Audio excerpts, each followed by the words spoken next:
జై శ్రీమన్నారాయణ. అందరికీ ముందుగా నూతన సంవత్సర శుభాకాంక్షలు, మకర సంక్రాంతి శుభాకాంక్షలు.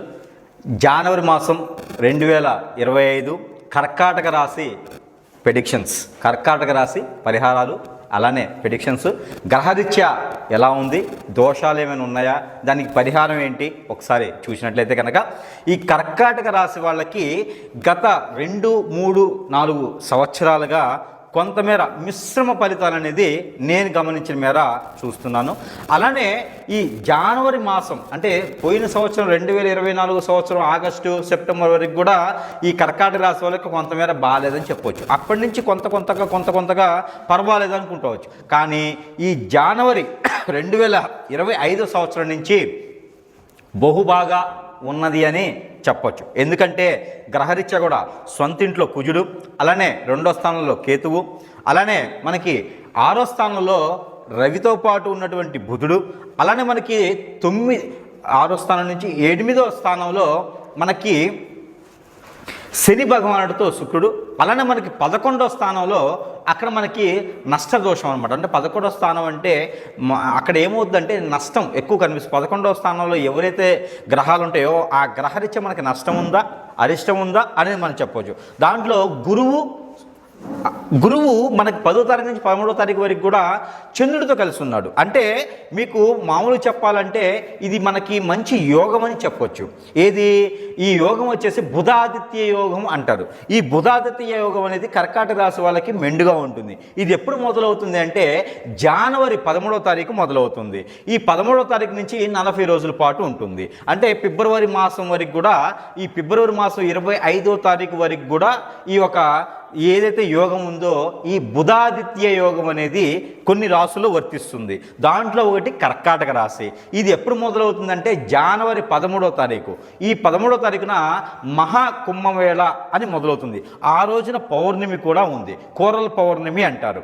ఆ రోజున కనుక మీరు చేసేటువంటి దోషాలకి పరిహారం ఏదైతే కాలసర్పదోషం, కుజదోషం, అలానే కాలసర్పదోషంతో నాగదోషం, నాగపడిగల దోషం, పెద్దలు ఏదైనా టెంపుల్ని పాలిస్తూ ఉన్నటువంటి ఉండి వాళ్ళు చెప్పినా చెప్పకుండా ఆ దోషాలు మీ మీద కనుక ఉంటే, ఈ కర్కాటక రాశి వాళ్ళ మీద పెద్దలకు సంబంధించినటువంటి చెడు దోషాలు ఉంటే, పూర్వీకుల శాపం, పూర్వీకుల దోషం ఏవైనా ఉంటే కూడా ఈ పౌర్ణమి నుంచి ఏది కనుమ రోజున, మకర సంక్రాంతి, భోగి, కనుమ రోజున కనుక ఈ 4 పర్వదినములు కనుక మీరు చేసేటువంటి పెద్దలకి ఏదైనా దానం, ధర్మము, క్రియలు ఏమైనా ఉంటే, కార్యక్రమాలు ఏమైనా ఉంటే, పెద్దలకి ఏదైనా మర్చిపోయి ఉంటే కనుక అవన్నీ కూడా చేసినట్లయితే మీకు ఇలాంటి దోషాలు ఏవైతే ఉన్నాయో అవన్నీ కూడా పటాపంచలేసి మీకు పెళ్ళిళ్ళు కాని అటువంటి వాళ్ళకి పెళ్ళిళ్ళు అవుతాయి.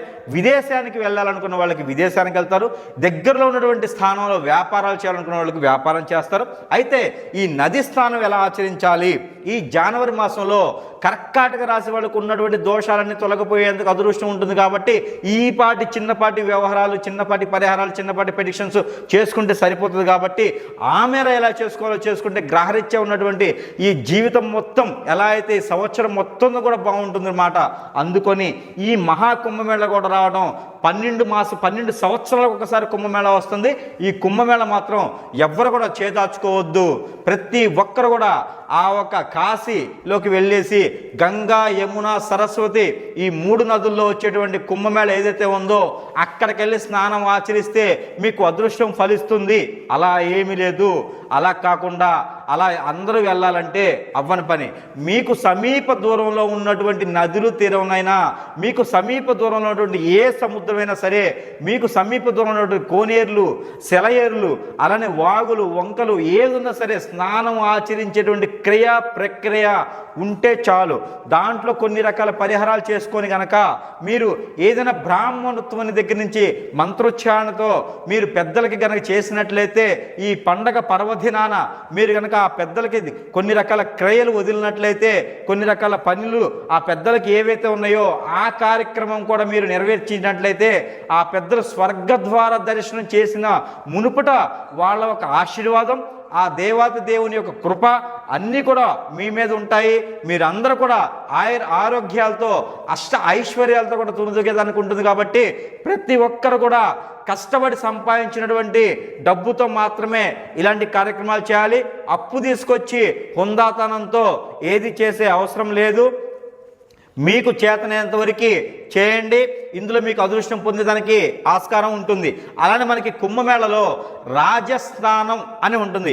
ఈ కర్కాటక రాశి వాళ్ళకి ఎప్పటి నుంచో ఉన్నటువంటి దోషాలు అన్నీ తొలగిపోయేలాగా ఈ రాజస్థానం అనేది 5 భాగాలుగా ఉంటుంది.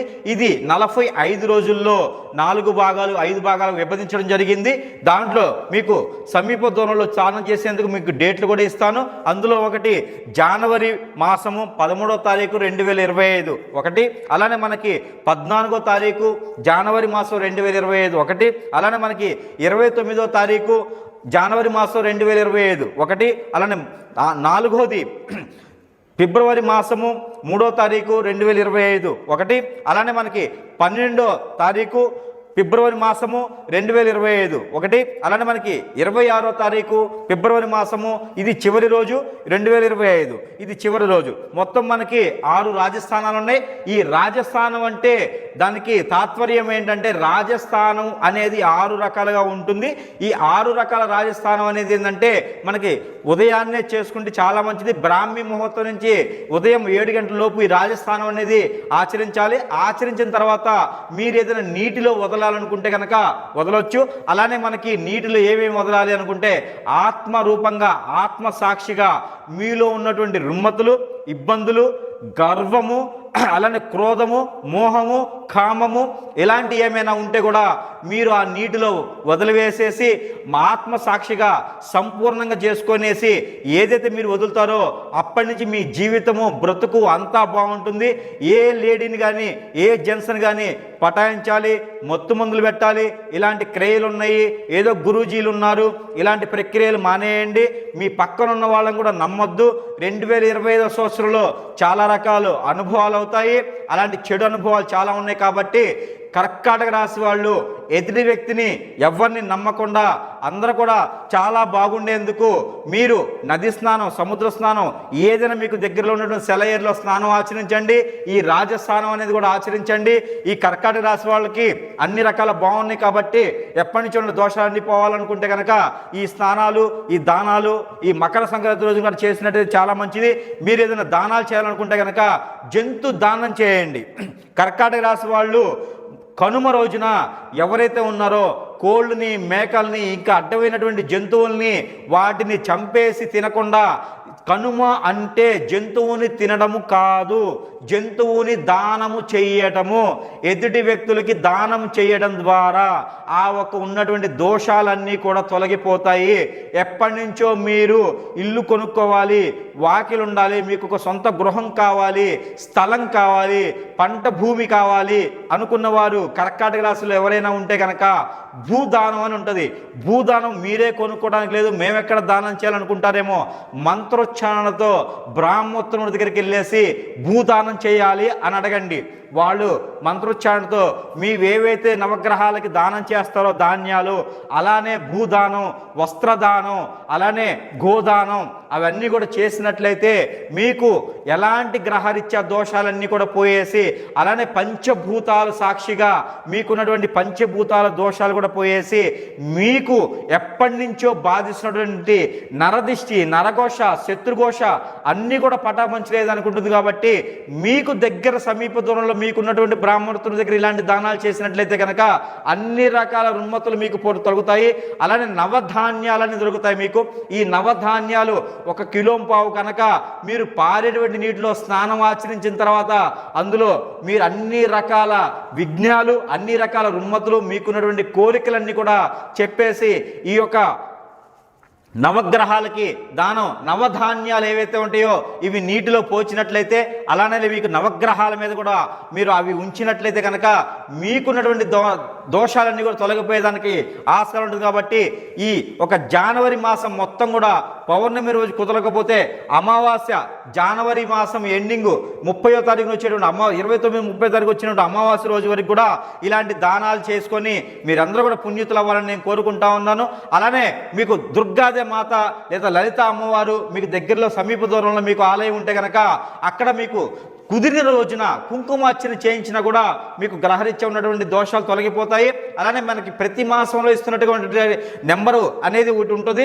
మీకు గ్రహాల నుంచి అన్ని కూడా మీకు అనుకూలంగా ఉండేందుకు ఈ నెంబర్ కూడా మీకు ఇవ్వడం జరుగుతూ ఉంది. దాంట్లో పరిహారంగా ఈ నెంబర్ కూడా మీకు ఇస్తున్నాను. ఆ నెంబరు 11561112 11561112.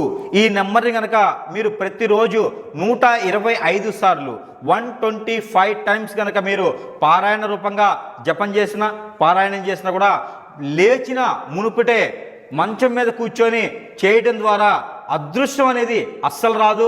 ఎక్కడైనా కింద కూర్చోండి లేదా ఏదైనా క్లాత్ కానీ చాప కానీ వేసుకొని కూర్చొని ఈ మంత్రం ఉచ్చారణ చేయండి. మీకు చాలా మంచి జరిగేదానికి ఆస్కారం ఉంది. ఏదైనా జాబ్ పరంగా కానీ, డబ్బు పరంగా కానీ, ఏదైనా బిజినెస్ పరంగా కానీ జెన్యూన్గా మీరు ముందుకు వెళ్ళేదానికి ఈ నెంబర్ని పట్టించి కనుక ముందుకు వెళ్తే ఖచ్చితంగా ఆ పని అయ్యేందుకు కూడా మీకు ఆస్కారం ఉంటుంది. కాబట్టి నరదిష్టి, నరఘోష కూడా పోయేదానికి ఎక్కువ ఆస్కారం ఉంది. కాబట్టి పిల్లలు, పెద్దలు ఎవరైనా సరే ఈ నెంబర్ చదవచ్చు. ఈ నెంబర్ చదవడం వల్ల కూడా మీకు గ్రహరీత్యా అన్ని దోషాలు పోతాయి. అందరూ కూడా ఈ 2025వ సంవత్సరంలో అందరూ బాగుండాలి, సుఖశాంతులతో ఉండాలని నేను కోరుకుంటా ఉన్నాను. జై శ్రీమన్నారాయణ.